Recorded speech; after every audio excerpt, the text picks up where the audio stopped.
O médico otorrino Vitor Campelo conversa com a gente agora, ele é doutor pela USP, professor também associado de otorrino da Universidade Federal do Piauí.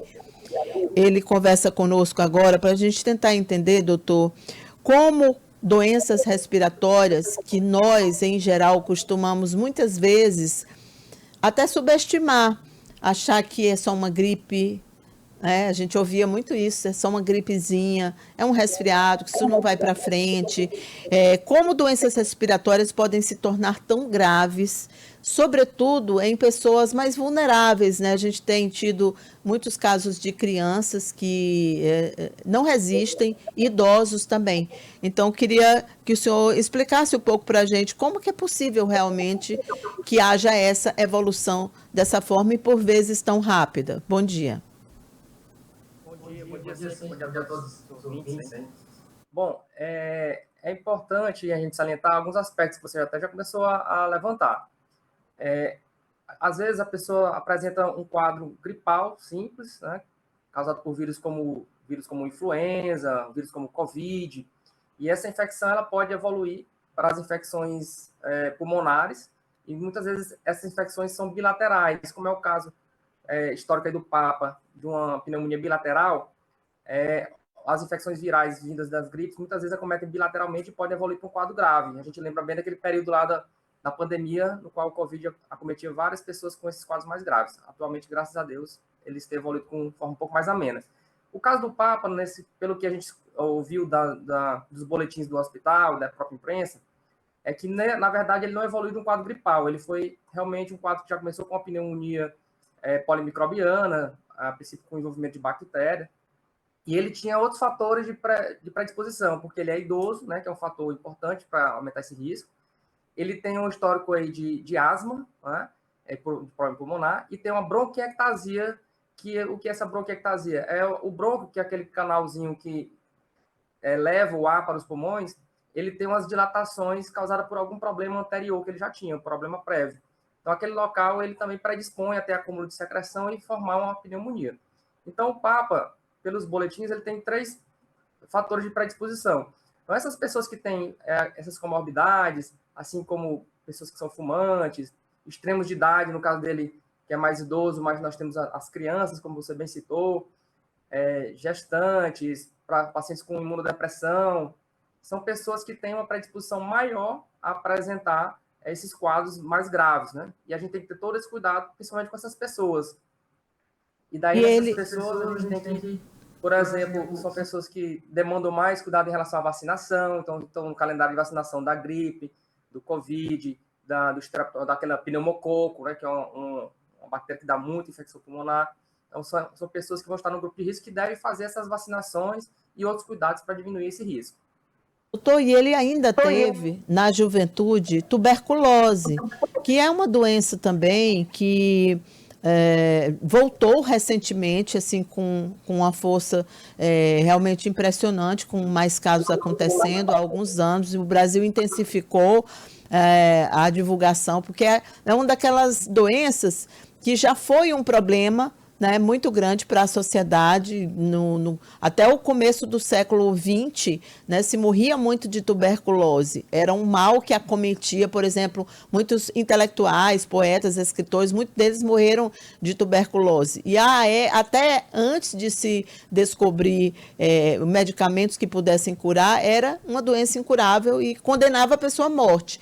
Depois, não, aí as pessoas descobriram que havia cura, passaram a se cuidar, mas aí, inclusive no caso do Papa, ontem eu estava ouvindo a entrevista de um especialista, lembrando que é até omitido isso, às vezes no histórico do Papa, sobretudo nos Estados Unidos, que ele teve tuberculose, e que ainda hoje isso é considerado uma questão preconceituosa, mas a tuberculose ainda existe. No caso dele, você acredita que também pode ser um fator para contribuir com essa série de situações que aconteceram depois, ao longo da vida dele?